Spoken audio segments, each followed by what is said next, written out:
galit sa isang tao? At posible rin bang hindi natin matutuhang magpatawad? Kasi kung oo, sa palagay ko ay deserve ng taong ito na hindi ko siya patawarin habang nabubuhay ako. Hindi niyo ko masisisi kung umabot ako sa puntong yon. Bilang anak na sobra-sobra ang respeto at pagmamahal sa magulang, ang hirap lang tanggapin na isa sa kanila ang nagtulak sa akin para kamuhian sila. Pero bago ko ipagpatuloy ang kwento ko ay pabati muna ng isang magandang tanghali sa mga katulad kong avid listener ng Barangay Love Stories. Aksidente lang talaga yung pagkakadiscover ko sa programa ninyo, Papa Dudu. Gusto ko lang talagang mag-browse online tapos ay nakita ko ang isa sa mga istorya ninyo na naka-upload sa YouTube. Dahil sa na-curious ako sa caption ay pinakinggan ko lang. Hindi ko namalaya na natapos ko na yung kwento at doon na nga nagsimula ang pagkahilig ko sa pagkinig ng DNS. Hindi ko naman akalain na magpapadala ako ng sulat sa Barangay LS at umasa na sana'y makili ninyo ang sulat ko na itampok Papa Dudu. Tawagin na lamang po ako sa pangalang Diana, 34 years old at taga-Pasay. Nagkatrabaho ako sa isang hotel bilang housekeeping supervisor at meron na akong asawa. Sa Pasay rin talaga kami lumaki ng kapatid kong si Ricky na sa ngayon ay nakasampa na sa barko at nagtatrabaho bilang isang kusinero. Ang kwentong ibabahagi ko ay magsisimula noong 2013 kung saan ay nakatanggap kami ng balita tungkol sa tatay namin tripulante na na-injury sa barko. Nabalian siya ng binte at balakang matapos madulas noong kasagsagan ng malakas na bagyo sa kinakaroonan nila. Kaya naman napilitan siyang umuwi para magpagaling. Matagal-tagal na rin seaman si Papa, simula pa lang nung pinanganak ako ay sumampa na talaga siya sa barko. Siya lang kasi ang nagtatrabaho sa amin. Marami silang pangarap ni Mama at isa na nga doon yung makapagpatayo ng malaking bahay dahil nangungupahan lamang kami noong araw. Natupad naman yon pero hindi pa ito tapos gawin noong maaksidente ang tatay ko, Papa Dudut. Kaya nga hindi matanggap ni Mama ang nangyaring pansamantalang paghinto ni Papa sa pagtatrabaho dahil mas lalong matatagalan nang matapos ang pagpapagawa ng bahay namin, Papa Dudut.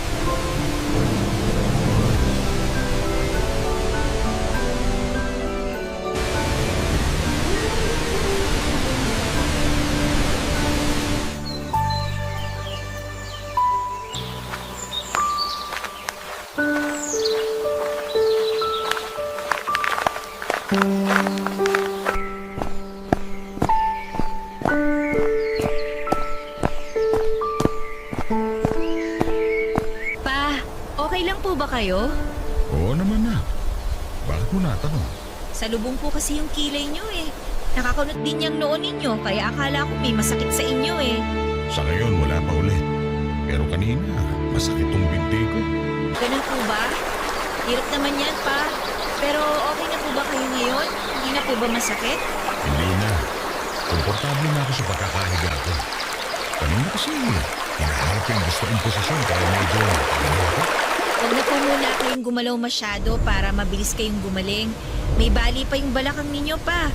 Hindi lang po yung binti ninyo ang problema. Oo nga. Oh, gising ka na pala, Joey. Kaya na, bakit nandito ka? Di ba sabi mo mag-apply ka ng trabaho ngayon? Ipagpapabukas ko na lang po yun, Ma. Tsaka gusto ko pong bantayan si Papa kaya hindi muna ako umalis. Nandito naman ako ah. Ako na lang magbabantay sa papa mo. Maghanap ka na ng trabaho. Oh, sabi mo may interview ka dapat ngayon, di ba? Puntahan mo na, sayang din yun. Ayoko naman po talaga dun sa company na yun eh. Kayo lang naman nagsabi sa akin na mag-apply ako dun. Aba, pihikang ka pa. Pasalamat ka nga, sinabihan kita na hiring sila eh. Tapos ngayong interview mo na, sasayangin mo pa? Ewan ko ba naman kung anong utak meron ka? Kasi simula mo pa lang pero dami mo ng reklamo sa buhay. Hindi naman po sa nagrereklamo ako, Ma. Ayoko lang po kasi talagang umalis kasi gusto kong alagaan si Papa. Wala naman mangyayaring masama sa papa mo kasi nga nandito naman ako. Hayaan mo na lang si Dayanara. Kung ayaw niya, edi wag. Marami pa namang ibang oportunidad. Anong kung ayaw, eh di wag? Di ka ba nakakaintindi? Sayang nga yung oportunidad. Kung gusto mo, ikaw na lang ang pumunta sa interview na yon. Aba, bakit ako? Mas lalo ayoko. Kaya nga wag mo nang piliting to si Dayanara. Tignan mo itsura niya. Halata namang ayaw niya, tapos ikaw, todo yung pamimilit sa kanya. Oy, Joey, hindi ko naman siya pinipilit ng todo. Ang akin lang kung anong trabaho yun nandyan na basong ka na niya. Hirap dito sa anak ko masyadong choosy. Hindi naman po ako masyadong choosy, Ma. Basta, yun din yun. Choosy ka. Ayoko lang naman na mawalan tayo ng pera. Lalo ngayong hindi na makakapagtrabaho ang tatay mo. Kaya nga habang meron pa tayong ginagastos, pinaghahanap na agad kita ng trabaho. Ano ba plano mong gawin sa diploma mo? Itago sa baon? Aba sana hindi ka nalang nag-aral. Sumusobra ka na, Salve. Anong sumusobra dun? Nagsasabi lang naman ako ng totoo. Hindi ganyan ang pagsasabi ng totoo. Dahil hindi mo na iniisip yung kapakanan at nararamdaman namin ng anak mo. Masyadong walang preno yung bibig mo. Kung nasasaktan ka pala sa mga sinabi ko, sana hindi mo hinayaan ang sarili mo na maaksidente. Hanggang ngayon, sana nandun ka pa sa barko at nagtatrabaho. Ma, tama na po. Ano ba? Sige! Magkampihan kayo ng papa mo! Kakampihan ko po talaga si Papa kasi grabe na kayo eh. Sa palagay niyo ba gusto ni Papa yung nangyari sa kanya? Kaya nga aksidente eh. Walang may gusto at hindi rin inaasahan. Pero kayo kung makapagsalita, parang wala kayong pakialam kay Papa. Sa sweldo lang niya kayo may paki. Nak, hayaan mo na mama mo. Ganyan na siya kahit noon pa. Anong ibig mo sabihin, Joey? Na mukha akong pera? Parang gano'n na nga. Ay, lintik talaga kayo mag-ama. Diyan na nga kayo! Pinaiinit yung ulo ko! Pa, bakit naman ganun si Mama?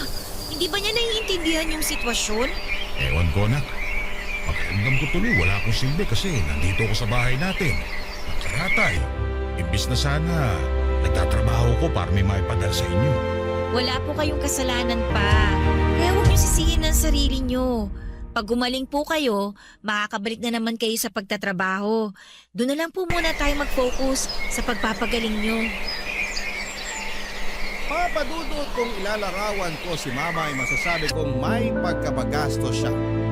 Mahilig din siyang magbida at magyabang sa mga kaibigan niya ng mga bagong gamit na binibili niya mula sa sweldo ni Papa. Tapos kaming mga anak ay madalas na pinipid niya.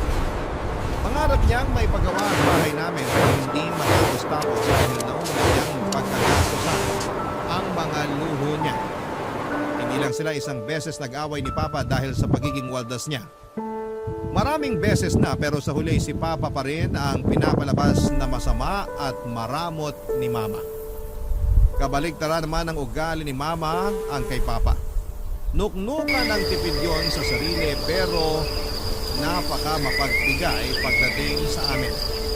Kaya nga nung nalaman niya na tinitipid kami ni Mama, sa akin na niya pinapadala ang allowance namin ng kapatid ko noon sa school at sa bahay. Bagay na ikinainit ang ulo ng nanay namin.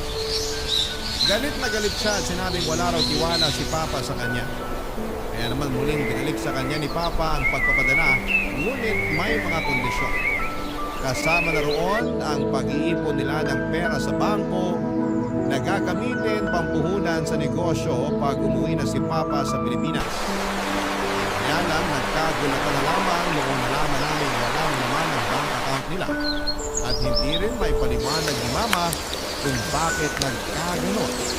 Papadudok.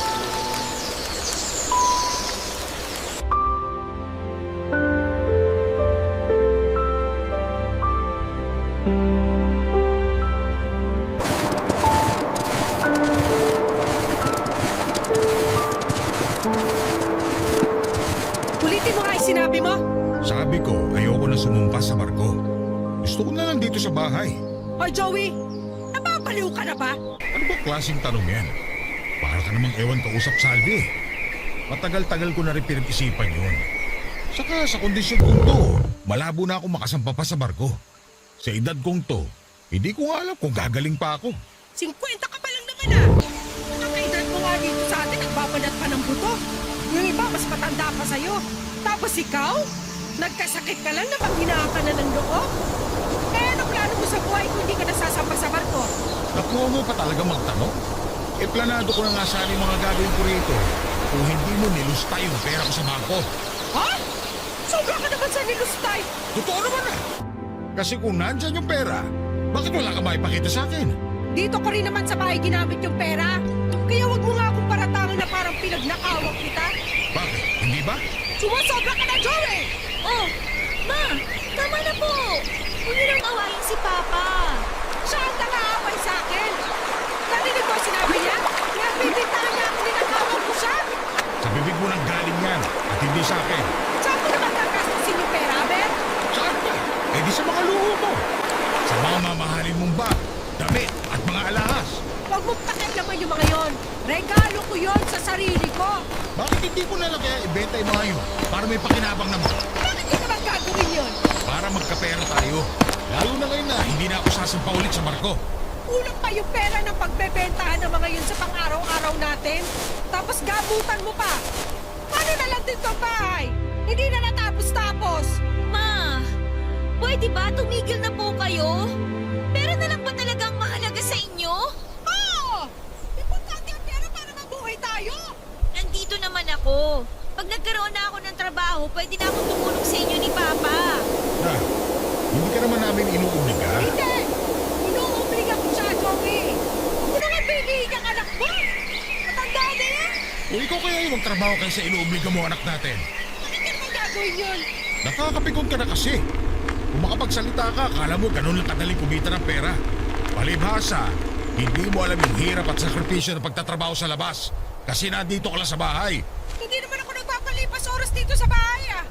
Baka nakakalimutan mo. Inaasikaso ko yung mga anak mo. Ma, sabi na tumigil na kayo eh. Hanggang kailan po ba kayo magtatalo tungkol sa pera? Huwag na kayo mag-gastador pagsabihan mo. Wala. Usapin mo na lang tayo ay hotel.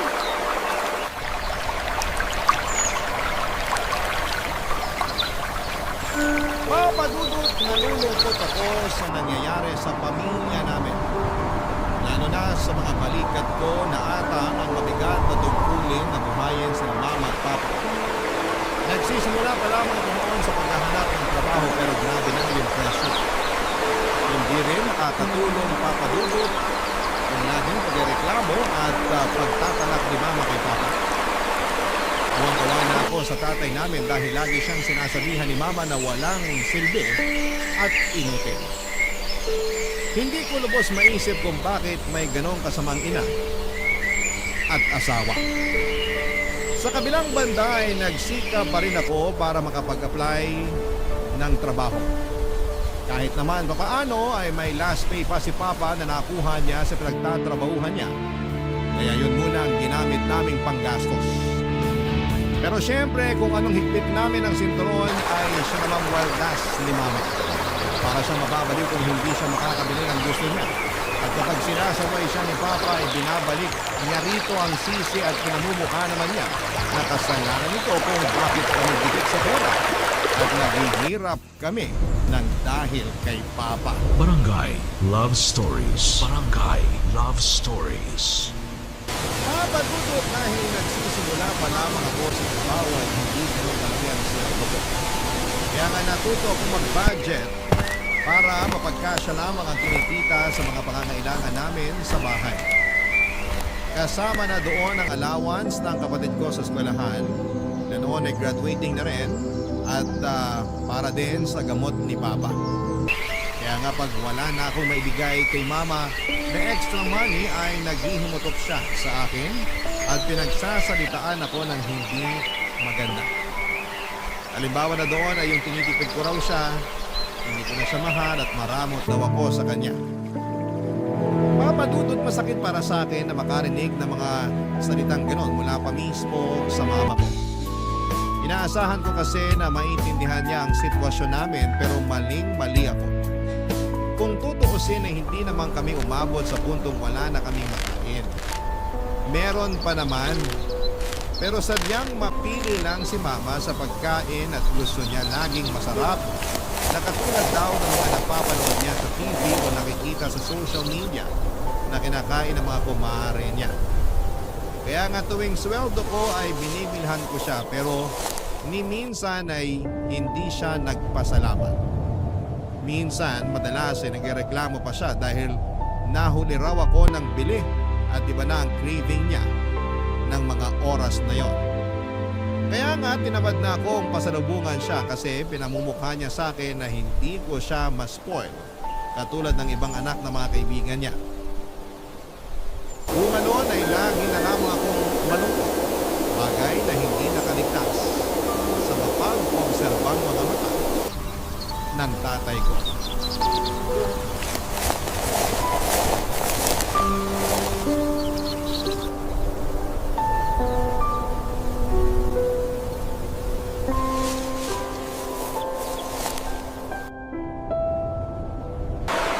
Kumusta ka naman sa trabaho mo na? Okay na naman po, pa. Mabait naman po sa akin yung mga kasamahan ko doon. Tinuturuan nila ako kapag hindi ko alam yung gagawin.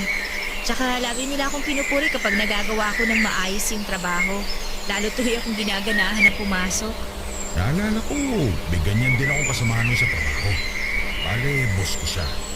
Lagi niya akong pinupuri kapag maayos ang trabaho ko. Kahit pareho kaming lalaki, nalalambingan talaga ako sa kanya. Pero sa totoo lang, hindi lang naman siya sa akin ganun. Kasi mabait din siya at mahilig mamuri ng iba pa namin kasamahan. Kaya nga, kahit mabigat yung trabaho namin napapagaan dahil maayos siya makitungo. Sabi ko na nga, be, importante talaga na maayos yung mga kasamahan mo sa trabaho para maging maayos din pakiramdam mo habang nagtatrabaho. Oo na. Kaso, sigurado mamimiss niya kayo kasi hindi na kayo sasampa sa barko. Oo, pero sabi niya sa akin nung isang beses na nakausap kami sa cellphone, bibisitahin niya ako dito sa bahay. Pag dumaong na raw ulit dito sa Pilipinas yung barko nila. Ganun po ba? Ayos yun. Para naman kahit po papano malibang kayo habang nagpapagaling. Ay, sa totoo lang, nalulungkot pa rin ako sa nangyari sa akin. Naisip ko kung hindi ako na-aksidente, baka kahit papano makapag-extend pa ako ng kontrata sa barko bago ako tuluyang magretiro. Kasi naman yung nanay mo kung sabihan ako ng inutil at walang silbi, akala mo kung sino? Minsan gustong sumama ng loob ko sa kanya kasi nga, ang tagal ko rin nagpakahirap sa pagtatrabaho sa barko. Tapos siya, gastos dito, gastos doon lang ang ginagawa. Oh, kita mo, pati yung inaasahan kong utusanan niya mula sa mga pag-anak ko, wala nang nangyari. Ewan ko nga po ba kay mama kung bakit siya nagkaganon. Ang hirap na niyang kasama dito sa bahay. Wala siyang ginawa kundi magsisigaw tsaka magparinig sa akin. Nasasaktan ako kapag pinapakinggan ka niya at sinasabihan na masasakit anak. Kung ako kahit papano nasanay na sa kanya, pero naaawa ko sa'yo. Natitiis ko naman po, pa. Pasok sa isang tenga, basta kabila. Para hindi ko masyadong damdamin. Pero kahit pa, ayoko masanay ka na ginaganon ng sarili mong ina. Si Salvi talaga kailangan magbago. Ayus-ayusin niya tapos ang dila niya kasi masyado nang matalim. Kaya nga laking pasasalamat ko kasi nandito na kayo kasama namin. Kahit na hindi tayo katulad ng dati, di bang madali sa inyong mabili yung mga luho namin? Ayos lang sa akin yun. Kasi magkakasama na tayo. Tutuparin pa rin naman natin yung plano ng negosyo. Kasi talaga pong pag-iipunan ko yun, pa. Talaga, anak? Opo, pa. Kaya nga po magpagaling talaga kayo. Salamat pero ayoko nang isipin mo yun. Baka lalo ka lang kasi mabigatan Ikaw na nga lang gumagastos dito sa bahay. Saka ikaw na rin nagbibigay ng alawas sa kapatid mo. Malapit na rin naman po siyang gumraduate. Nag-uusap na kami na pagtutulungan namin ang gastusin dito sa bahay para hindi ako mahirapan. Kaya ako na pong bahala sa negosyo nyo. Basta dapat pangako nyo sa akin na magpapagaling kayo, ha? Oo naman, ha. Salamat kasi kahit wala man ako maraming pera, pero naman ako mababait na mga anak. Para sa akin, kayo na kapatid mo ang yaman ko na hindi matutumbasan kahit magkano ka. Mahal na mahal ka namin, pa. Masaya talaga kami na magkakasama na tayo ngayon dito sa bahay. Kaya sana, kahit na ano pong sabihin ni Mama, huwag niyo po masyadong damdamin, ha? Hindi totoo yung mga yun. Gayahin niyo na lang ako, pa. Pasok sa isang tenga, labas sa kabila. Sabi ko naman sa'yo, sanay na ako. Pero pag naiinis ako sa kakatalak ng nanay mo, parang siya yung gusto kong palabasin sa bahay natin. Mabuti pa nga po. Ikaw ha, suportado mo ako.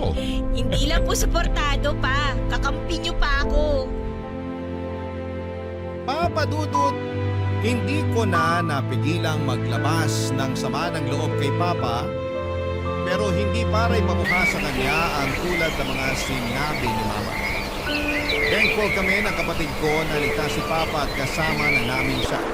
Kung tutusin, matagal-tagal na rin siyang nagtatrabaho sa barko bago nangyari ang aksidente. Maraming birthday namin ang kapatid ko na wala siya at maraming Pasko rin na malayo siya sa amin. Kaya kahit paano may comfort at saya rin na kasama namin siya sa bahay ngayon. Mahal na mahal ko si Papa. Siya ang madalas kong kausap pagkagaling ko sa trabaho at kahit na anong late ko nang umuwi dahil sa heavy traffic ay naaabutan ko pa rin siya sa sala habang nasa wheelchair at naghihintay sa akin. Minsan ay doon na siya nakakatulog kaya naaawa naman ako. Lagi niyang kinukumusta ang araw ko at pinakikinggang mabuti ang bawat detalye ng mga kwento ko. Nakikita ko sa mga mata niya na sabik siyang malaman ang nangyari sa buong maghapon ko. Pangit man yon o maganda. Kaya nga pagkatapos kong magkwento sa kanya ay gumaan ang dibdib ko.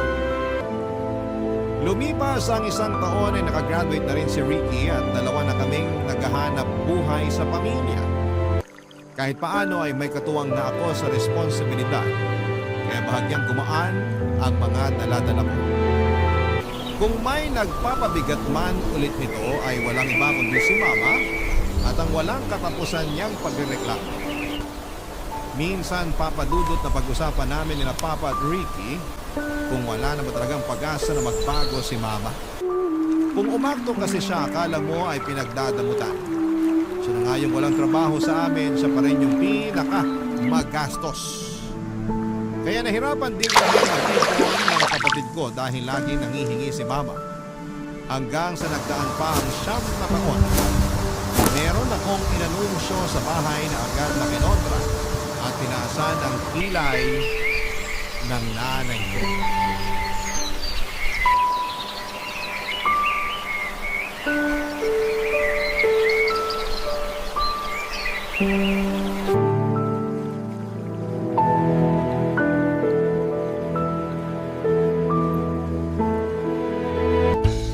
O nasa na ba yung kapatid mong yon?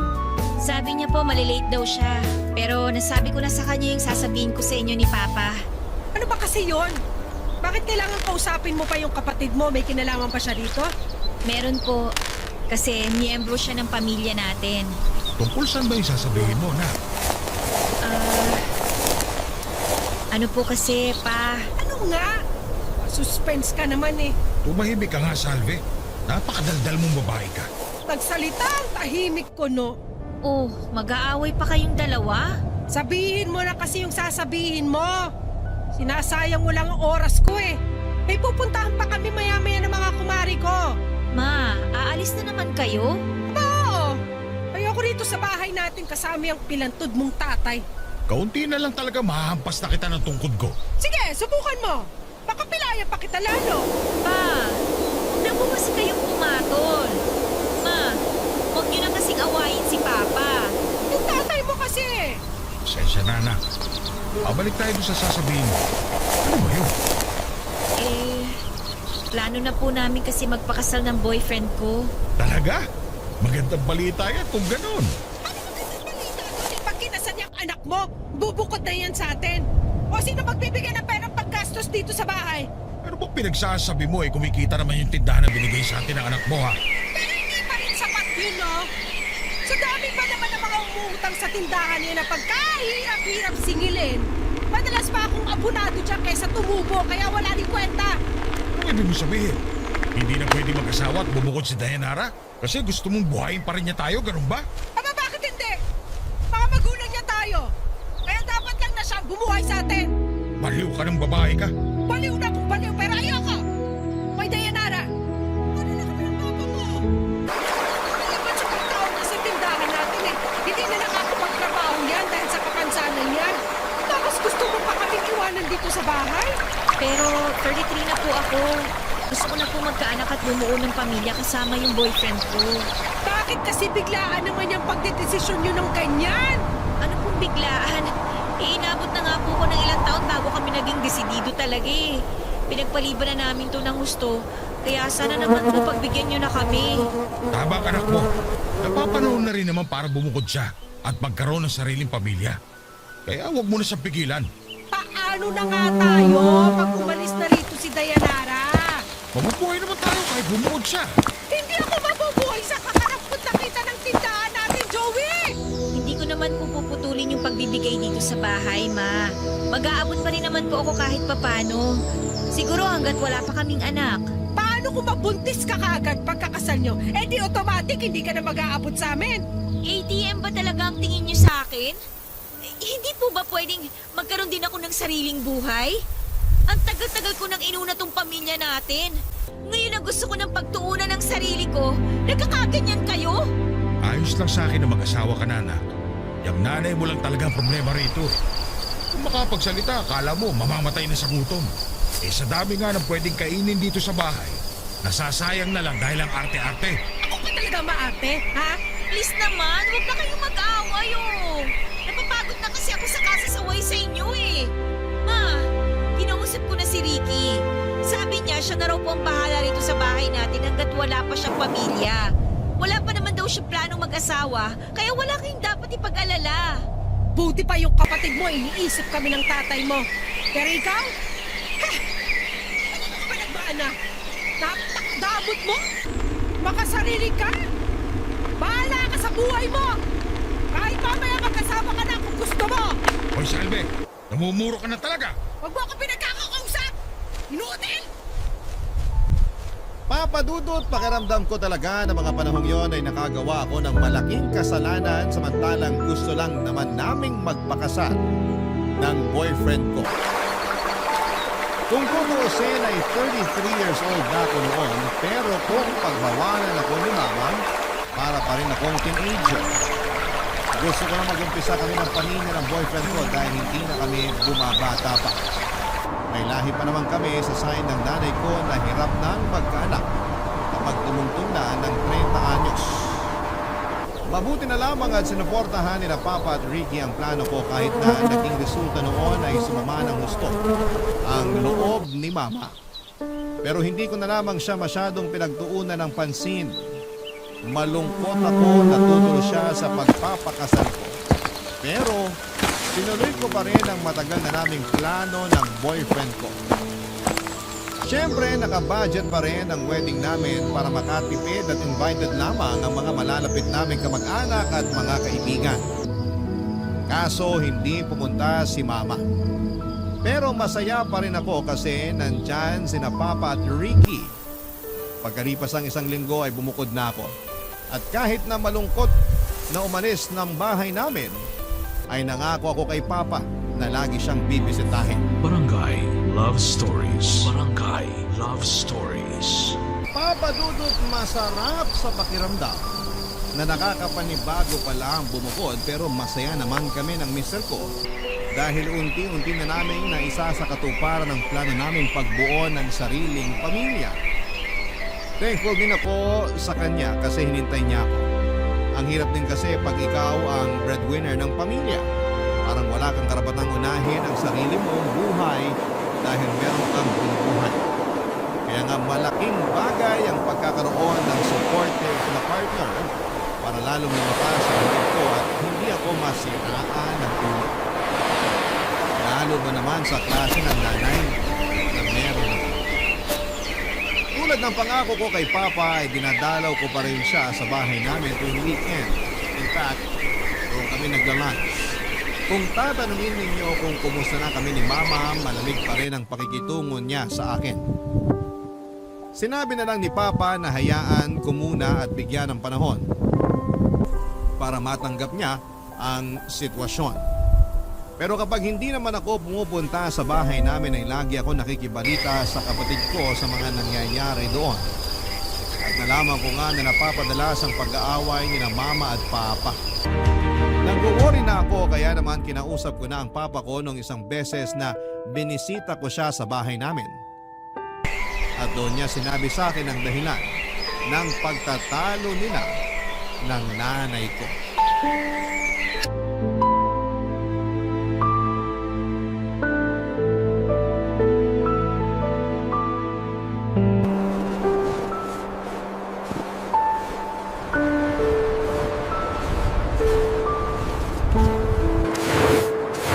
Totoo po ba yung sinabi niyo, pa?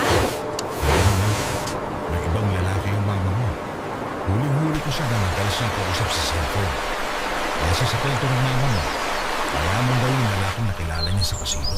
Kasino? Nagkakasino si Mama? Oo. Kaya pala madalas nawawala yung benta namin sa tindahan kasi pinasusugal niya. Pero hindi naman po marunong magsugal si Mama. Saan po siya natutong magkasino? Malamang sa mga kumare niyang masamang impluensya. Pero nakaisip ako baka panay na rin yung gawain niyo. Paghiwari ko, simula pa lang nung nagtrabaho ako sa bangko. Kaya nga wala siyang maipakitang pera sa bangko pag uwi ko. Hindi naman po siguro. Kasi madalas niya nung pagkagastusan mga mamahaling gamit niya. Pero wala na yung mga yun ngayon. Ano pong ibig niyong sabihin? Binenta niya na lahat para may maipangsugal siya. Katulad ngayon, wala siya rito sa bahay. Malamang nandun yun sa kasino. Grabe naman po si Mama. Tapos nakuha niya pang manlalaki. Ibig bang sabihin nun, pinumumukha niya sa akin na kayang-kaya niya akong palitan dahil lang ganito ako? Hindi naman po siguro, pa. Hindi naman nagbagong tingin sa akin ng mama mo simula nung mapilay ako. At kahit anong gawin ko para mapatunayan sa kanya na kaya ko pa rin magtrabaho, na may silbi pa rin ako sa pamamahay na to, wala pa rin saysay kasi hindi niya pa rin yun nakikita. Lagi lang yung bukang bibig yung pagiging inutil ko. Huwag po kayo magsalita ng ganyan. Lalo na't hindi niyo naman po ginusto yung nangyari sa inyo. Tsaka, kahit may kapansanan kayo, masipag pa rin kayo, pa. Sa totoo lang, bilib nga po ako sa inyo eh. Kaya huwag niyo pong pagsasalitaan ng masama ang sarili ninyo. Hindi ko lang mapigilan kasi nahihirapan na akong tiisin ng nanay mo. Imbis na tulungan niya ako para maging mabuti yung nararamdaman ko, dinadagdagan niya pa yung bigat sa dibdib ko. Buti na lang, nandiyan kayo ng kapatid mo. Kasi kung nagkataon na kaming dalawa lang ng nanay mo, baka nasiraan na ako ng ulo. Tapos ngayon, dinagdagan niya pa yung atraso niya sa akin sa pagkakaroon ng ibang lalaki. Hindi na talaga siya nahiya sa akin, ano? Tama kayo. Sobra na si Mama sa mga ginagawa niya. Hindi na niya binigyan ng kahihiyan ng pamilya natin. Tapos, binastos pa niya ang kasal ninyo. Hayaan niyo pa. Kakausapin ko siya pagdating niya. Baka mag-away lang kayo, na. Mag-aaway po talaga kami kasi hindi nakakatuwa yung mga pinaggagawa niya. Iniisip ko lang na baka lalo mapalayo loob niya sa'yo pag nalaman niyang sinumbong ko yung panlalalaki niya. May karapatan naman po kaming malaman yon kasi mga anak niyo kami. Isang buong pamilya tayo kaya dapat alam din namin ang mga nangyayari sa inyo. Hindi naman porke bumukod na ako eh. Wala na po akong pakialam sa inyo dito. Siyempre, nag-aalala po ako sa inyo. Lalo na ngayon na gumagawa pala ng kalukuhan niya si Mama. Ay, ewan ko ba sa mama mo? Hindi ko na alam kung anong gagawin ko sa kanya. Nasasaktan ako pero mas lamang yung pagod ko na pakisamahan yung ugali niya. Kaya hindi ko na lang di siya kinukonfronta. Kaya siguro iniisip niya na ayos lang sa inyo yung ginagawa niya dahil hindi kayo nagsasalita. Pero ako nang gagawa nun pa.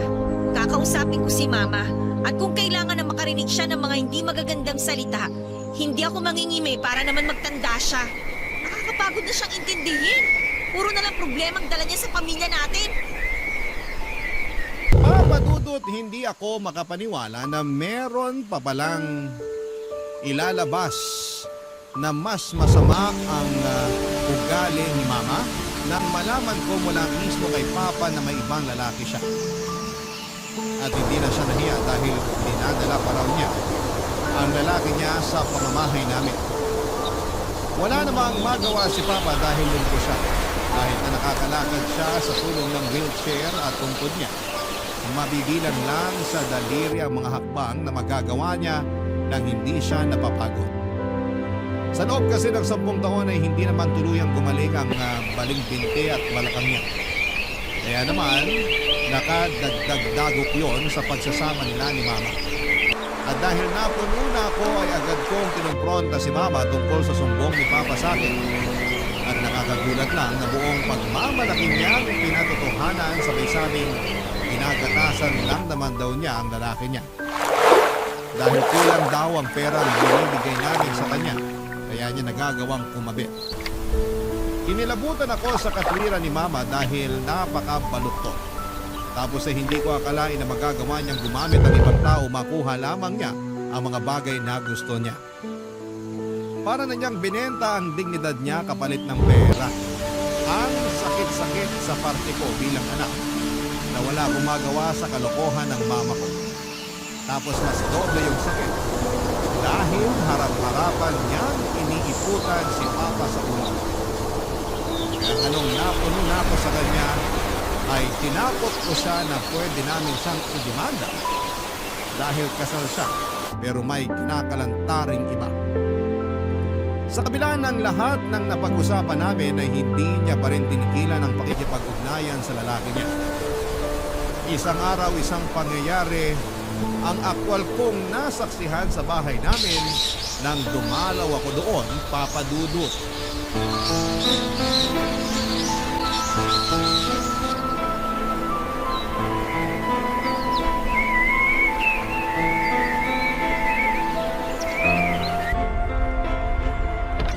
Teka, Salvi! Diyan ka sa labas! Lumayas ka na rito!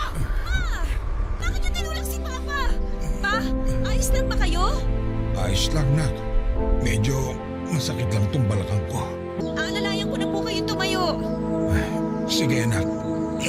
Salamat. Aba, biglaan naman ang pagdating mo.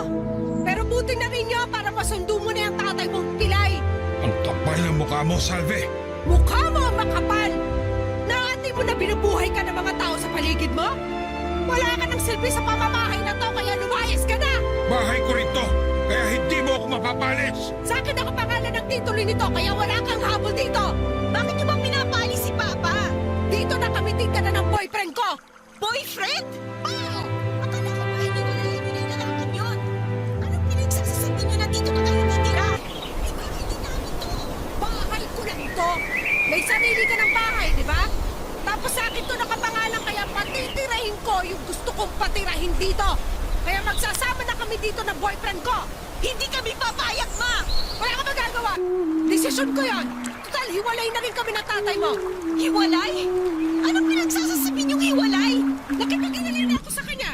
Kasi ayoko na siya makasama sa pamamahay ko. Hindi ko na siya mahal. Kaya hayaan niyo na lang ako na maging masaya. Gusto niyong maging masaya kahit na maging miserable si Papa? Anong klase ng asawa kayo? Yung klase ng asawa na hindi magtitiis sa pag-aalaga sa inudol na yan hanggang tumanda ako at mamatay. Mataas ang pangarap ko sa buhay. Alam mo yan?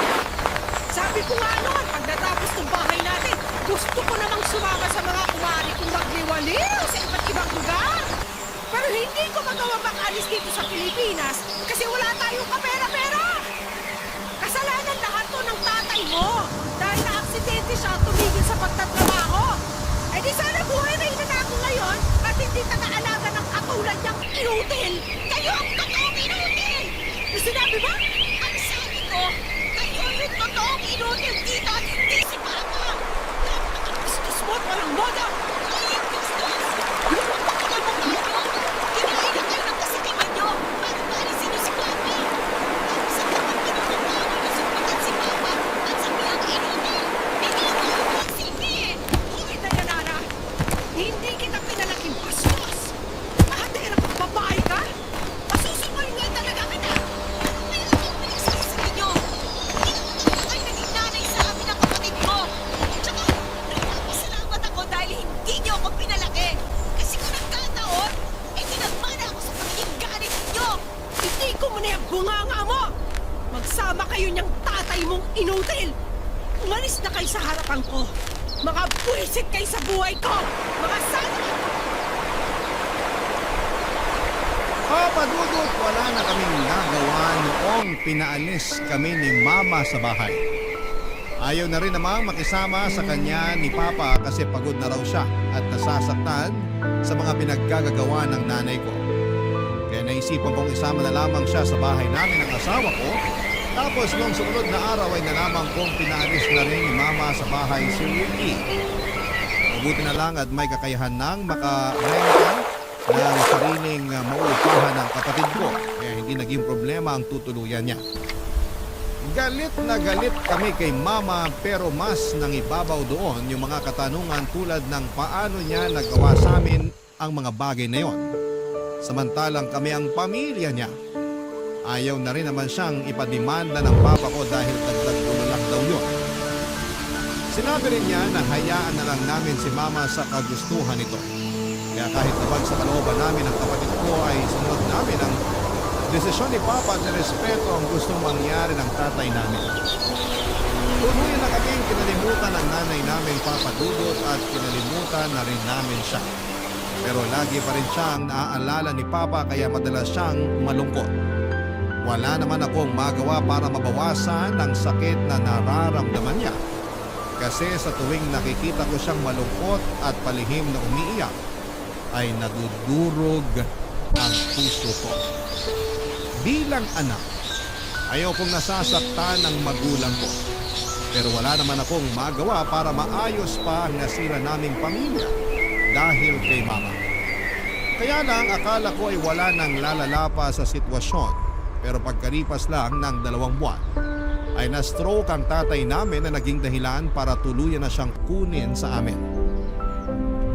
Ang sakit-sakit mamatayan ng tatay.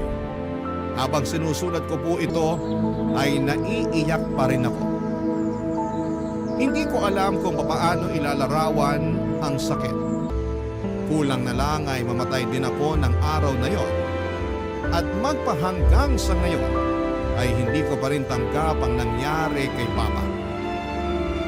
Sinisisi ko pa rin si Mama na hindi man lang dumalaw sa burol at libing ng tatay namin. Kaya nga lalong nadagdagan yung galit at hinanakit ko sa puso ko para sa sarili kong ina.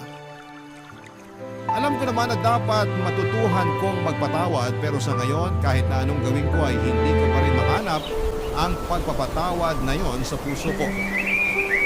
At sa nakikita kong ugali ng nanay namin ay yun bang mas pinagtatawanan niya na wala na talaga siyang pakialam sa amin ng kapatid ko. Sa kasalukuyan, Papa Dudut ay nagpapatuloy pa rin naman ang buhay namin ng kapatid ko. Kinakaya namin ang bawat araw kahit na wasak kami. Nami-miss pa rin namin ang tatay namin at kapag nakakaramdam kami ng kalungkutan ay masasayang ala-ala na lamang nakasama siya ang iniisip namin. Ipinagpapasa Diyos na lang din namin ang karma para sa aming nanay. Hanggang dito na lamang po ang sulat ko, Papa Dudut, at umaasa ako na siya rin natili po ninyo ni Erin sa inyong programang Barangay Love Stories, ang kwento. Maraming salamat and God bless sa Barangay LS 97.1. Ang inyong forever nakapuso at kabarangay. Dayanara. Dear Papa Dudut, dumanas na ba kayo ng matinding kahirapan sa buhay na ultimo ulam ninyo sa kanin ay asin lamang? Ako kasi at ang pamilya ko ay oo. Maswerte na nga lang kami kung may asin. Pero kapag nakaluwag at nakapagdilihensya si tatay ng pang-ulam namin, bumibili siya ng noodles na pinaghahatian naming magkakapatid. Kadalasan 2 pakete lamang yon at kulang na kulang pa sa aming 8. Kaya ang ginagawa ko ay dinadamihan ko ng tubig na pansabaw. At kapag matabang ay inaasinan na lang namin, kaya nga malaki talaga ang pasasalamat ko sa asin. Dahil binigyan nito ng lasa ang matabang at walang kasusta-sustansya naming pamumuhay noong araw. Bago ako magpatuloy sa pagsasalaysay ng istorya ko ay tawagin na lamang po ako sa pangalang Gwen. 39 years old at tubong Teresa Rizal. Pero nasa Taytay na kami nakatira ng mister ko. Pinagkakabalahan namin ang munti naming negosyo na ihawa ng manok at baboy na may tag-isang branch na sa luma at bagong palengke ng Taytay. Tapos magkakaroon na rin kami sa Angono. Masasabi ko na hindi naging madali ang pagpapaunlad ng negosyo namin yon. Bukod sa dugo at pawis ay mahabang pasensya at taimtim na panalangin ang pinuhunan namin, Papa Dudut. Buti na lamang at suportado namin ng mister ko ang isa't isa. Kaya nakakaya namin lahat ng mga pagsubok. Lalo na nga noong nagka-pandemic. Sa bagay, naisip ko na marami-rami na rin akong nalagpasang kahirapan, lalo na nung kabataan ko. Kaya dapat mas matatag na ako ngayong tumanda na ako. Kung babalikan ko ang antas ng buhay namin noon kumpara ngayon ay masasabi ko na malayo-malayo na rin ang narating namin, Papa Dudut. Hindi pa kami mayaman pero hindi na kami sumasala sa pagkain. At higit sa lahat ay hindi na rin kami nag-uulam ng asin. Mag-uumpisa ang kwento ko taong 2003 kung saan ay 18 anyos pa lamang ako at nasa high school, Papa Dudut.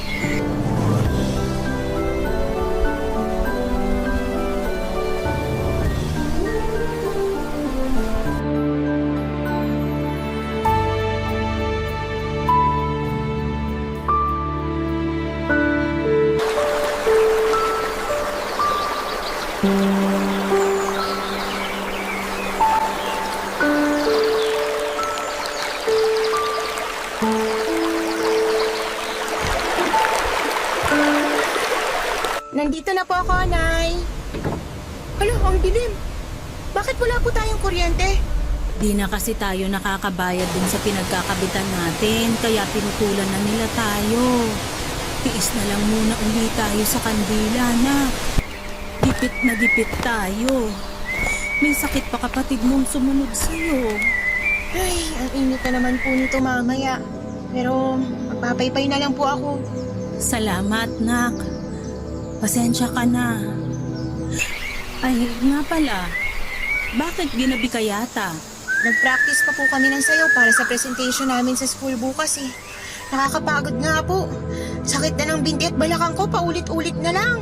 Di kasi makuha nung iba kong kaklase yung step eh. Kaya mo't, At hindi ka man lang nagpaalam sa amin ng tatay mo.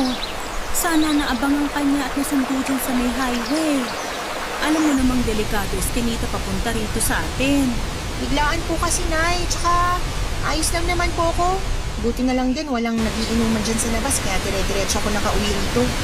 Ay, kamuntik na pala akong habulin ng aso ng kapitbahay nating buha.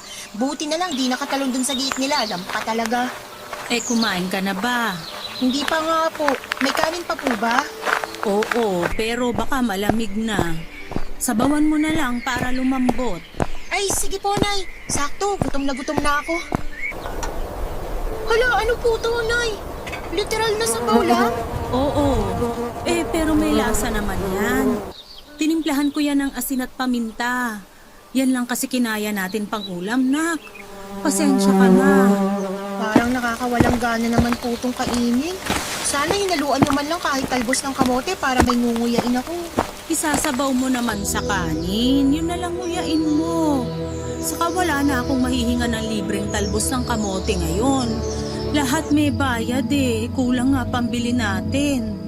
Buti nga may bigas tayo. Diyan lang lahat napunta. Ay, dami mo naman reklamo, nak. Sarap na sarap nga dyan mga kapatid mo. Wala naman po kasi silang choice. Magugutom sila pag di sila kumain. Pero sigurado ako na nag-i-imagine ng masarap na ulam yung mga yun para ganahan lang sila. Alam mo namang di nakakapagtinda tatay mo dahil may sakit, di ba? Ikaw ang matanda, ikaw ang dapat nakakaunawa sa sitwasyon natin. Hayaan mo, kapag nakapagtinda na uli tatay nyo at kumita na siya, ibibili ko kayo ng masarap na ulam. Talaga po? Ano po bibili niyong ulam, Nay? Ipag-aadobo ko kayo ng manok o di kaya baboy. Pwede rin nilaga o tinola. Gusto ko po sinigang. O sige, magsisinigang tayo pero sa ngayon, pagtsagaan mo na lang muna yung kanin at sabaw. Lamang tiyan din naman yan. Ano pa nga ba? Sige po, kakainin ko na po, Nay. Ay, teka. Buti naalala ko. Kunin ko lang po sa bag ko. Ano yan? Tanan! Fish cracker po. Gabi na? Magsisitserya ka pa? Di ko naman po ito papapakin. Uulamin ko po ito. Feeling ko kasi di talaga ako mabubusog sa kanin at sabaw, Nay. Hay nako, dami mo talagang arte. Siyempre, ako naman po kakain eh. Di naman kayo.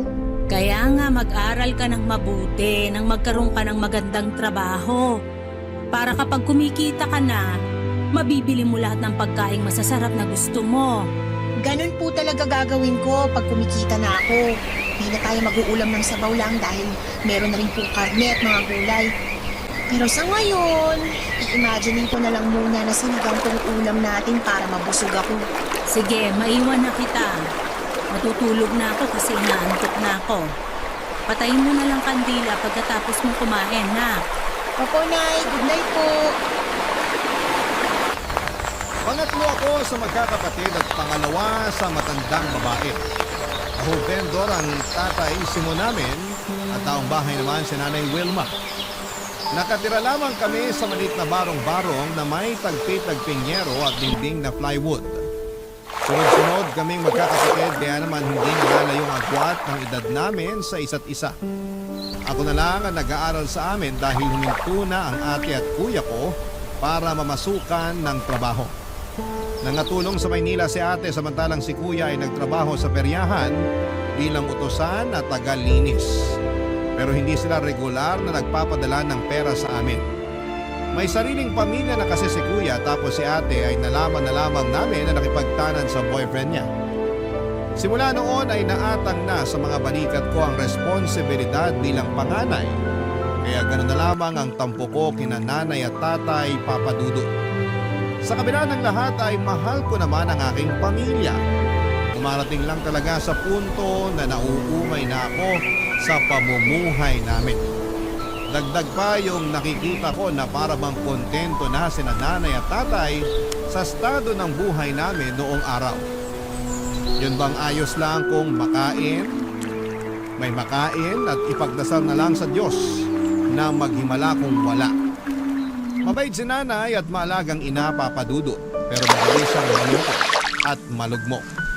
Mahina rin ang loob niya kaya kahit na anong oportunidad ang dumating sa kanya, tulad ng magandang trabaho ay hindi niya sinusubukan o pinapasok man lang. Hindi raw niya kaya at natatakot siyang magkamali. Si tatay naman ay masipag sa paghahanap buhay pero may ugali siya na hindi ko gusto. Papa Dudut.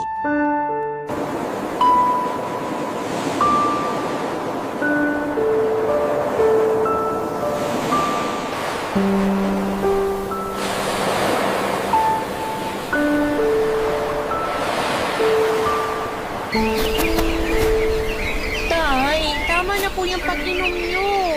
Nakakalimang bote na kayo ng biri. Lasing na po kayo. Sino may sabi sa'yong lasing na ako? Kaya ko pa maglakad ng diretso. Lukuhin nyo lelang nyo. Halos matumba na nga kayo nung naglalakad kayo kanina. Huwag na po kayong tumayo dyan. At bakit mo ako inuutusan? Sino ka ba sa akala mo? Sino ka nga ulit? Si Gwen po, anak niyo po. Anak? Kasi sa pagkakaalam ko, wala akong anak na swail at bastos. Kaya di kita anak. Lumayas ka sa pamamahay ko. Hindi ko naman po kayo binastos. Nag-aalala lang po ako sa inyo kaya pinagsasabihan ko kayo.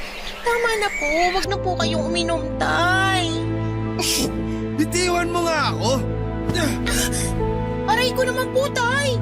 Masyado ka kasing pakialamera. Masama po ba yun? Kanina pa kayo inom ng inom. Tapos pag nasobrahan kayo, magkakalat na naman kayo ng suka nyo. O bakit? Ano naman kung magkalat ako? Nandyan ka naman para linisin, di ba? Sabi mo, anak kita. Responsibilidad mo na pagsilbihan ako na magulang mo. Gusto nyong pagsilbihan ko kayo, ang tigas-tigas nga ng ulo nyo. Anong sinabi mo? Bastos ka! Nagsasabi lang naman po ako ng totoo. Tsaka, kayo po yung unang nang bastos dyan eh. Tinulak nyo pa ako. Akala nyo ba di masakit? Ang arte mo naman! Di ka naman nabalian ng buto. Saka yan natutunan mo sa eskwelahan. Ang sagot-sagutin ako. Aba, sana di ka na lang namin pinag-aral ng nanay mo. Sana nagtrabaho ka na lang para may silbi ka. Sumusobra na kasi kayo, tay. Ang sakit nyo pa magsalita. Alam mo, kaunti na lang, madadago ka na kita. Kaya ayoko sa'yo eh. Alasagot ka. Buti pa yung ate mo. Mabait sa akin. Pero nasan po si ate? Nakipagtanan sa boyfriend niya, di ba? Iniwan niya na tayo. Pinabayaan na tinakasan kasi siguro nagsasawa na siya sa pamilya natin. Ayaw na niyang tumulong sa atin kasi pagod na siya maghirap kasama natin. Sumusobra ka na, Gwen! Nasasaktan po ba kayo kasi alam niyo totoo sinasabi ko? Pag di ka pa nagtigil, sasampal na talaga kita! Anong nangyayari rito? Bakit ka sumisigaw, Noli? Yan kasing anak mo, malasubas sumagot sa akin. Pipigil lang ako ha, pero gusto ko na talagang sampalin. Ano ba kasing sinabi mo sa tatay mo, nak? Eh di yung totoo. Pabida kasi si tatay, laging kinukumpara sa akin si ate, pero iniwan naman tayo kasi ayaw na tayo makasama. Tumigil ka na ha! Ako pa talaga yung pabida? Naguka na kaya kita! Sige po, gawin nyo. Total, dyan naman kayo magaling. Halika rito! Papakita ko sa'yo kung saan ako magaling! Pwede ba tumigil na kayo? Yang anak mo ang patigilin mo! Huwag ako! Isa, Wilma! Dadagukan na rin kita! Bakit naman ako nadamay dyan? Umaawat lang naman ako. Damay ka na! Kasi kamukha mo yung bruwang yan! Ano naman pong koneksyon nun? Malaki! Kasi pareho akong nayayamot sa pagmumukha niyo ng nanay mo! Sarap yung pag-untugin mga peste kayo! Mabuti pa! Makalayas na sa pamamahay na to! Saan ka pupunta? Basta! Malayo sa inyong dalawa!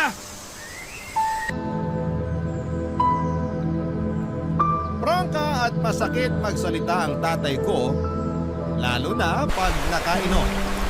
Kaya nga kahit na alam ko ang bagay na yon ay nasaktan pa rin ako sa mga sinabi niya. Pero hindi rin naman ako yung klase ng tao na mananahimik na lamang pag pinagsalitaan ako ng hindi maganda. Sumasagot ako at nangangatwiran ng para sa akin ay walang kinalaman ang mga natutuhan ko sa eskwelahan. Kasi alam kong agrabyado na ako. At ayoko sa lahat ang iniinsulto kahit na sarili ko pang mga magulang papadudo. Kaya nga suwail at bastos na anak ang tingin sa akin ni tatay. Sa bagay, hindi ko na yon maaalis sa kanya dahil hindi ako ang paborito niya. Ayoko na lang na makipagkompetensya sa ate ko lalo na at hindi rin namin siya mahagilap ng mga panahong yon. Bigla tuloy akong nainggit sa kanya kasi mabuti pa siya. Nakatakas na sa responsibilidad sa pamilya namin. Pero wala naman akong lakas ng loob na gawin ang ginawa niya dahil naaawa ko sa mga maliliit kong kapatid. Sila na lang ang rason kaya nananatili pa rin ako sa bahay namin ng mga panahong yon. Papadudo. Barangay Love Stories. Barangay Love Stories. Nang mga panahong yon ay naisip kong tama si tatay sa mga sinabi niya. Na imbes mag-aral ay maghanap na lamang ako ng trabaho. Ganon din naman kasi yon, pag nakapagtapos ako ay magtatrabaho din ako. Kaya bakit hindi ko na lamang unahan? Wala nga akong diploma pero meron naman akong kita. Saka malaki ang maitutulong noon sa pamilya ko na porgang-porga na sa pag-uulam ng noodles, sardinas at sabaw na may asin at paminta. Gusto ko namang makatikim ng fried chicken ng mga kapatid ko at magagawa ko lamang yon kung kumikita na ako ng pera na pambili. Nung una ay sinubukan kong mag-working student pero hindi ko talaga kinaya.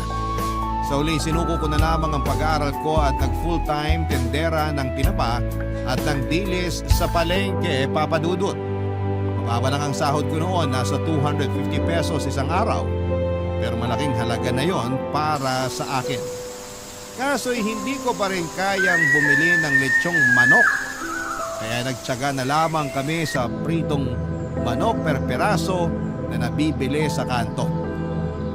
Masarap naman kahit puro harina at tumitigas pag malamig na. At least, hindi na asin o noodles ang inuulam namin dahil may nangunguya ng laman ng totoong manok ang mga kapatid ko. Masaya na sila doon kaya masaya na rin ako. At proud din ako sa sarili ko dahil nakakapag-abot na ako ng pera kay nanay ng mga panahong yon. Papadudot.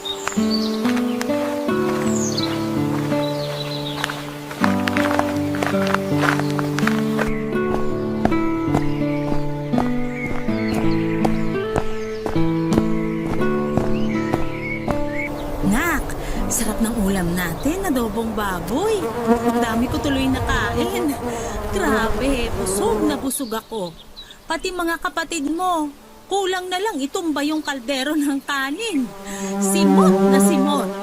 Nakita ko nga po dun sa hugasan yung kaldero, wala nang laman. Masaya ako na nabusog kayo, Nay. Di ko na maalala kung kailan ako nakatikim ng adobong baboy. Kamuntik ko na nga rin makalimutan paano lutuin.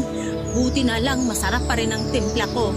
At nung natikman ko nga yung adobo, parang gusto kong maiyak sa sarap.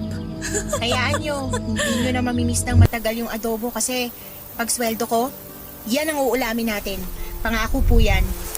Ay, ang bait-bait mo talagang anak. Pero ayos lang ba talaga sa'yo na magtrabaho ka na lang kaysa mag-aral? Opo, ayos lang sa akin kasi masaya ako na nakakatulong sa pamilya natin eh. Anong nakakatulong? Kakarampot nga lang kinikita mo dun sa trabaho mo. Noli naman, huwag mo naman pagsalitaan ng ganyan si Gwen. Ang yabang kasi magsalita niyang anak mo. Akala mo kung sino. Hindi naman kalakihan yung sinesweldo. Porke nakapagbigay lang ng pambigas at pangulam. Mabuti nga po ako may naibibigay pambigas at pangulam. Eh kayo? Oh, kita mo na. Ang yabang mo magsalita. Nagsasabi lang naman po ako ng totoo, Tay. Kahit na maliit yung kinikita ko, napapakain kong pamilya natin. Pero kayo? Ano ako? Baka nakakalimutan mo. Ako bumuhay sa inyo ng mga kapatid mo. Binuhay nyo kami sa sabaw na inasinan at nilagyan ng paminta. Yun po ba yung pinagmamalaki nyo? Sumusobra ka na talagang babae ka. Ay, Marian! Masyado kang madaldal. Hindi naman sinampal ang anak mo! Ang yabang-yabang ng anak mo eh. Hindi naman kayabangan yon. Nagsasabi lang naman siya ng totoo. Ano? Kinakampihan mo yung anak mong yan? Oo, kasi tama naman siya. Masipag ka nga magtrabaho pero yung kita mo sa bisyo mo lang na pag-iinom na pupunta. Tapos kami ng mga anak mo nagtitiis na lang sa kung anong mabibili ng kakarampot mong bigay. Aba, gusto mo pati ikaw sampalin ko? Sige, subukan mo. Talaga? Ako pang hinahamon mo ha? Ay, wag nyo pong sasaktan si nanay. Nagkampihan pa talaga kayong dalawa. Sarap yung pag-untogin. Pwede ba umalis na nga po kayo? Kanina ayos-ayos namin nag-uusap dito tapos dumating lang kayo para manggulo. Kung ikaw kaya palayasin ko sa pamamahay na to, baka nakakalimutan mo sinong batas dito. Hindi ko po nakakalimutan pero sana umayos naman kayo. Hindi na po tama ginagawa nyo, Tay. Habang tumatagal, mas bumibigat pagdadala natin sa buhay ng dahil sa inyo at sa bisyo nyo. Hanggat hindi ikaw ang gumagastos sa bisyo ko, wala kang karapatan pagsalitaan ako ng ganyan. Anak lang kita. Tatay mo pa rin ako. Umalis ka na, Noli. Di ba lalabas ka? Ganyan ka naman eh. Pagkagaling mo sa trabaho, lagi kang pumupunta sa mga barkada mo. Aalis talaga ako. Hindi mo na ako kailangang pagsabihan. Pero sana, umalis na rin yung anak mo. Kasi naiirita ako sa pagmumukha niyan. At saan naman pupunta si Gwen? Baka nakakalimutan mo na dito siya nakatira. Eh di ikaw na lang yung umalis. Total, wala ka namang silbi. Anong sinabi mo? Ay, ang hirap sa'yo. Ang hilig mo maglaro ng tanga-tangahan. Kainis, makalis na nga. Iyon ang unang beses na sinampal ako ni tatay kaya magkahalong gulat at galit ang naramdaman ko ng araw na yon. Hindi ko na rin pinigilan ang sarili ko na maglabas ng sama ng loob dahil pakiramdam ko ay sasabog na ako. Para sa akin ay wala siyang karapatang saktan ako kahit na siya pa ang tatay ko. Pakiramdam ko ay nanliit ako sa mga sinabi niya at nawala ng saysay ang pagtatrabaho ko para sa pamilya namin. Kaya umiyak na lamang ako pagkatapos noon at tinext ko ang boyfriend ko para magsumbong sa kanya, Papa Dudut. Makalipas ang isang linggo ay nag-decide akong umalis na lamang sa bahay namin para makipag-live-in sa boyfriend ko. Masama pa rin kasi ang loob ko kay tatay at nakadagdag sa bigat nang nararamdaman ko yung hindi namin pagpapansinan sa bahay. Minsan nagpapasaring pa siya kung gaano ako kasamala kasi maramot daw ako. Sinasaway naman siya ni nanay pero nauwi lang yun sa away kaya naa-apuro ko na. Sukan-sukan na ako sa bahay namin kaya ginusto ko na lamang bumukod. Hindi naman nila ako napigilang umalis lalo na ni nanay at ng mga nakababata kong kapatid. Pero nangako ako na bibisita sa kanila at magbibigay pa rin ng perang pangkain at pambayad sa bills. Lumipas ang 5 buwan, habang nasa bahay ako para dumalaw kina nanay, ay meron siyang sinumbong sa akin.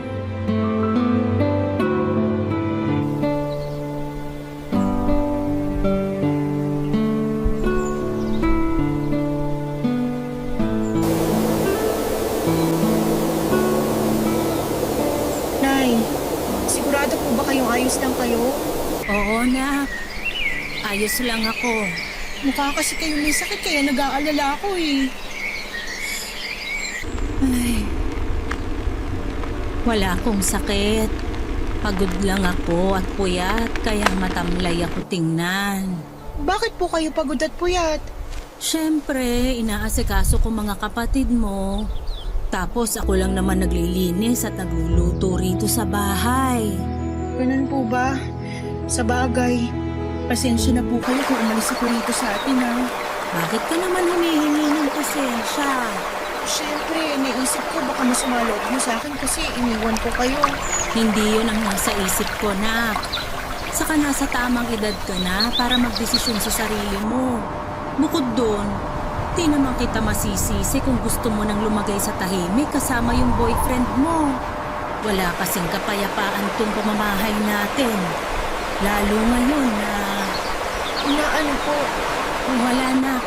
Iba na lang pag-usapan natin. Kamusta ka naman? Kayo ng boyfriend mo? Ayos lang po kami, Nay. Pero, curious po kasi sinasabi niyo kanina. Ha? Oh, wala naman akong sinasabi ah. Meron po. Ayaw niyo nga lang pag-usapan. Ayoko na kasing idamay ka. Problema na namin yun ng tatay mo. Ayoko nang isipin mo. Mas lalo ko po yung iisipin kung hindi niyo sasabihin. O sige. Pero ipangako mong makikinig ka muna sa akin. At kapag sinabi ko na, sana wag mong kamumuhian ng tatay mo. Alam ko may samaan kayo ng loob. Pero hindi sana gumatong tong malalaman mo. Depende po, Nay. Hindi ko po may papangako. Gawin naman. Sabihin niyo na po kasi kinakabahan na po ako eh. Sige, sasabihin ko na. Ay, may babae ang tatay mo. Ano po? Oo, totoo yun. Umamin din naman siya. Kung sabi na wag kong kamuhian si tatay, eh grabe naman po yung ginawa niya. Oo nga. Pero pinatawad ko na siya. Pinatawad niyo? Oo, kasi asawa ko siya na. Tatay niyo pa rin siya. Pero kahit na. Ano naman kung tatay namin siya, bakit niyo hahayaang tarantaduhin niya kayo? Nay naman eh. Siyempre, mahal ko pa rin naman si Noli. Eh kayo ba mahal niya? Kasi kung oo, bakit siya nang bababae? Napakawalang respeto, Nay. Ewan ko ba naman sa tatay mong yun? Kung kailan tumanda, saka nagkaganyan. Akala ko ba nagbago na si tatay pero lalo lang siyang lumala. Huwag ka nang magalit sa tatay mo. Matanda na naman siya eh. Naturingang matanda pero walang pinagkatandaan. Kung kayo kaya niyong di magalit, pwes ibahin niyo ako, Nay. Eh baka kaya ganun kasi pangit na ako sa paningin niya. Ano po? Hindi ganun yun, Nay. Naisip ko lang kaya nagawa niyang tumingin sa iba. Sira ulo lang talaga si tatay. Hindi na siya nahiya sa inyo at sa mga kapatid ko. Nagawa niya pa talagang mambabae. Nakakainis siya. Tsaka, huwag niyo nga po siyang ipagtanggol, Nay. Tingnan niyo itsura niyo. Stress na kayo. Nagkukunwari pa kayong di apektado kahit na nahihirapan at nasasaktan na kayo sa ginagawa ni tatay. Ano bang gagawin ko? Alangan namang layasan namin siya ng mga kapatid mo. Sige, saan kami pupunta? Ikaw lang at si Noli ang kumikita sa pamilya natin. Hindi ko kayang buhayin mga kapatid mo na. Pasensya nga na kung may mahina ang nanay. Hindi ko lang po matanggap na ginaganon kayo ni tatay. Hindi na siya nahiya. Nakakainis siya. Galit ako sa kanya, Nay.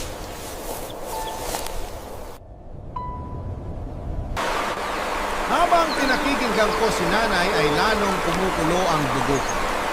Hindi ko na rin tinago ang pagkadismaya ko kay tatay. Lalo akong naghit-ngit sa galit dahil sa mga nalaman ko. Hindi na ba siya nahiya? Kasi kung oo, ang kapal naman ang pagmumukha niya. Pero naaawa rin ako sa nanay ko dahil wala siyang magawa, papadudot. Natatakot siya na iwanan ni tatay kaya tiniis na lamang niya ang katarantaduhan nito. Kaya dinamayan ko na lamang si nanay hanggang tumahan siya. Nang gabi ring yon ay dumating ang tatay ko at nagulat siya nang makita ako sa bahay namin. Pero imbes na mainit na yakap at halik, sinumbatan ko siya sa mga sumbong na nalaman ko mula kay nanay. Tapos nauwi yon sa mainit-init na away na may sigawan kasabay noon ang pagpapalayas niya sa akin sa pamamahay niya, Papa Dudut. Iyak ako ng iyak nang ikwento ko sa boyfriend ko ang mga nangyari sa pagdalaw ko kina nanay. Wala rin naman siyang nagawa kaya niyakap na lamang niya ako ng mahigpit hanggang sa tumahan ako. Kahit na magkasama na kami sa isang bubong ay nagkasundo kami na hindi muna mag-aanak dahil mahirap ang buhay. Factory worker ang boyfriend ko at pinasok niya ako sa pinagtatrabahuhan niya. Nangako kami sa isa't isa na mag-iipon ng pera kasi gusto naming magnegosyo. Maswerte ako sa kanya dahil kahit pareho kaming laki sa hirap ay mataas naman ang ambisyon namin. At yon ay ang umasenso sa buhay, Papa Dudut. Barangay Love Stories. Barangay Love Stories. Papa Dudut, bukod sa regular naming trabaho ng boyfriend ko ay subukan din namin magtinda ng ulam at pang-almusal na binibenta namin sa aming pinagtatrabahuhan. Tapos, imbes na magpahinga tuwing linggo, ay tumatanggap kami ng mga short order ng mga palutong merienda tulad ng spaghetti at pansit. Ginawa namin yon para madagdagan ang income at ang ipon namin. At kahit na nga nakakaluwag na kami, mas naging matipid kami ng boyfriend ko. Hindi po kami tumigil sa pagtitinda para mahanap namin ang negosyong gusto naming i-pursue. Makalipas ang 8 taon, nag-resign na ako sa pabrika at sinimula na ang business naming ihawan ng manok, Papa Dudut. Nagbigay pa rin ako kina nanay ng pera pero laging nakakarating sa kaalaman ko na ginagastos lang yun ni tatay sa bisyo niyang alak at sa pagsasabog. Kaya naman nanatili pa rin hikahos ang pamumuhay ng pamilya namin. Bagay na lalong nagpahirap sa kalooban ko ng mga panahong yon. Nasabi ko na lamang sa sarili ko na ang bigat nilang dalhin dahil nauubos ako sa kanila. Ang hirap nilang tulungan kasi sinasamantala nila ang kabaitan ko.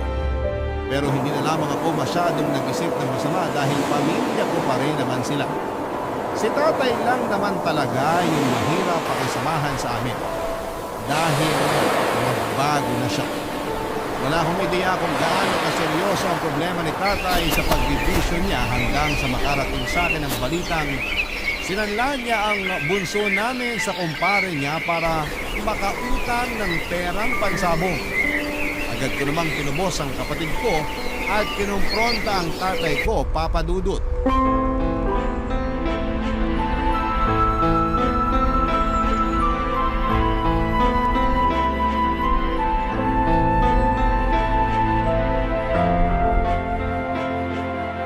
Ipapabarangay kita, tay!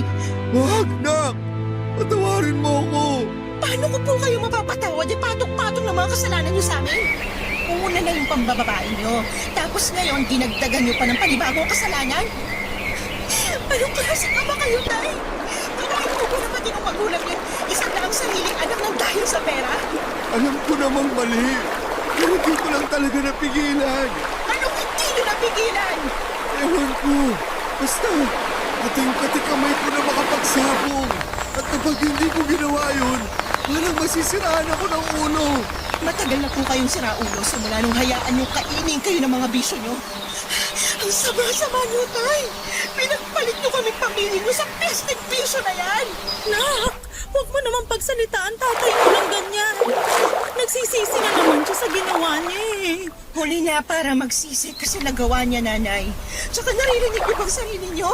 Pinagtatanggol niyo si tatay matapos niyang isang ng kapatid ko. Nasisiraan na ba kayo ng bait? Hindi, pero tatay mo pa rin siya. Desperado lang siya kaya niya nagawa yun. Pero alam kong hindi na niya uulitin. Sabihin mo kay Gwen na hindi mo na uulitin, Oli. Tama, nanay mo, nak. Hindi ko na uulitin. Sana patawarin mo na ako. Magbabagong buhay na ako. Hindi na ako magsusugal o mambababae. Sana noon nyo pa yung ginawa. Ginagawa ko naman na eh. Wilma, sabihin mo nga sa anak mo na nagbabagong buhay na ako. Bigyan mo na ng isa pang pagkakataon ng tatay mo. Maawa ka sa kanya, nak. Ewan ko sa inyo, Nay. Hindi ko maintindihan kung bakit imbis na yung kapatid kong kampihan nyo, katatay pa rin talaga kayo kampi. Baka nakakalimutan nyo. Harap-harapan kayong niloko ng taong yan. Huwag niyong sabihin sa akin na ayos lang sa inyo na iniiputan niya kayo sa ulo. Siyempre hindi, pero matagal na yun. Matagal na nung huling beses na may kinaloko ang babae ang tatay mo. Hindi ko lang sinasabi sa'yo, pero nakikita ko, nagbabago na siya. Sabi ko naman sa'yo na, nagbabagong buhay na ako eh. Ewan ko, Tay. Hindi ko na alam kung sino paniniwalaan sa inyo ni Nanay kasi lumalabas para kayo nagkakampihan. Pinagtatakpan ni Nanay ang mga kasalanan nyo kasi mahal niya kayo. Alam ko. Kaya nga malaki pa sa salamat ko sa nanay mo. Dahil hindi niya ako iniwan. Kaya sana, bigyan mo pa ako ng isa pang pagkakataon. Marami akong kasalanan sa pamilya natin. Lalong-lalo na sa'yo, Gwen. Gusto kong bumawi kahit bago man lang mamatay. Huwag mong sabihin yan, Noli. Hindi ka pa mamamatay. Hindi lang po kayo sa akin dapat humingi ng patawad, Tay. Doon din sa kapatid ko kasi panigurado na trauma yun sa ginawa nyo. Kaya nga desidido akong ipabarangay kayo. Pero sige, bibigyan ko pa kayo ng isa pang pagkakataon. Kaso pag naulit po to, hindi ko na kayo mapapatawad. Salamat, Nak. Salamat talaga. Pangako, hindi ko na uulitin. Galit na galit ako kay tatay ng mga panahong yon. Marami akong tanong sa kanya dahil hindi ko lubos maisip na magagawa niya yon sa sarili niyang anak. Wala siyang konsensya at gusto ko siyang turuan ng leksyon sa pamamagitan ng pagpapakulong sa kanya. Pero nagmakaawa si nanay na huwag ko nang gawin yun. At nang mahimasmasan naman si tatay sa katarantaduhan niya ay umiyak siya. Dahilan para lalo kong maramdaman na maawa sa kanya, Papa Dudo. Parang nagbalik yung dati naming tatay na nawala matagal na panahon na ang nakakalipas at napalitan ng ganid at makasariling tatay nang malulong siya sa bisyo. Iba talagang nagagawa ng adeksyon. Mabuti na lang dahil natauhan na siya ng mga oras na yon. Pero takot na takot pa rin sa kanya ang mga kapatid ko. Hindi ko naman sila masisisi dahil nakakatroma ang mga pangyayari yon. Pero pinatunayan ni tatay na gusto na niyang magbago matapos niyang lumuhod sa amin at magmakaawa na patawarin na namin siya. Simula noon ay tinigil na ni tatay ang kanyang mga bisyo at nag-focus na lamang siya sa pagtatrabaho. Bumalik po siya sa pagtitinda ng taho pero naaawa na ako sa kanya kasi matanda na siya para magbuhat ng mabigat at maglakad ng malayo. Kaya nga inalok ko sila ni nanay kung gusto nilang magtindahan para naman kahit nasa bahay lang ay kumikita na sila. Hindi naman sila tumanggi kaya pinondohan ko ang bagong negosyo nila. Unti-unti ay kumita ang tindahan nila nanay kaya naipaayos nila ang bahay namin. Masasabi ko po na nakaahon na kami mula sa kahirapan nang dahil sa aming pagsisikap at pagtutulungan.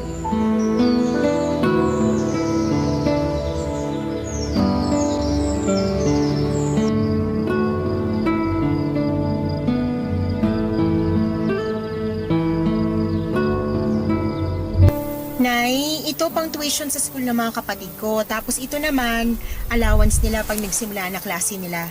Magbibigay na lang po ulit ako sa susunod na buwan. Naku, nak. Sigurado ka ba rito? Ayos na tong pang tuition nila. Pero tong allowance, kaya na naming bigay ng tatay mo.